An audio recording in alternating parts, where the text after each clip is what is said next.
வணக்கம். இன்றைக்கு நாங்கள் என்ன பார்க்க போகிறோம்னு சொன்னால், ஒரு பாவக்காய் கறியை வந்து எப்படி வைக்கிறது அப்படின்னு சொல்லி பார்க்க போகிறோம்.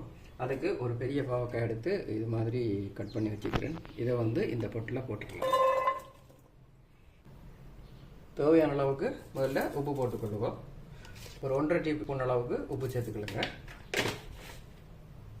இப்போ இதுக்கு வந்து புளிக்கரைசல் வந்து இது கொஞ்சம் கூடவே சேர்க்கணும் பாவக்காய் கறிக்கு.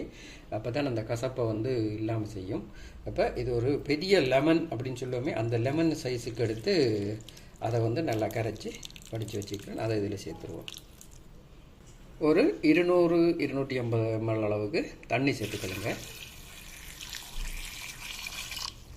சரி, இப்போ வந்து ஸ்டவ்வை வந்து ஒன் பண்ணி விடுவோம். இது அவியும் வரைக்கும். உப்புல அவிஞ்சாத்தான், உப்பும் புளியிலே அவிஞ்சாத்தான் இதோட கசப்பு தன்மை வந்து இல்லாமல் போகும். சரி, இது கொஞ்சம் தண்ணி கூடவே இருக்குது. நீங்கள் தேவைன்னா கொஞ்சம் குறைவாக வச்சுக்கூடி அவிச்சிக்கலாம். தண்ணி கூட வச்சு அவிக்கிறது எனக்கு பிடிக்கும், அதனால் நான் கொஞ்சம் கூடுதலாக வச்சுக்கிறேன்.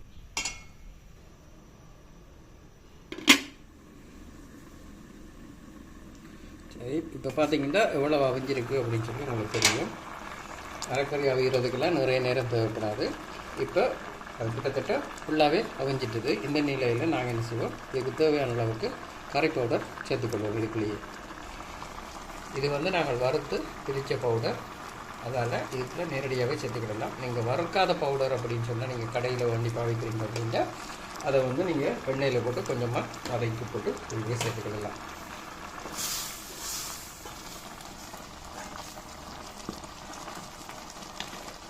சரி, இது வந்து இப்போ தூள் போட்டு ஒரு 5 நிமிஷம் இது வந்து அவிஞ்சிட்டுது. இப்போ இந்த தூள் வாடையெல்லாம் இதில் வந்து போயிட்டுது. இப்போ இது இந்த நிலையில் இதை வந்து அப்படியே ஸ்டப் பண்ணி வச்சுட்டு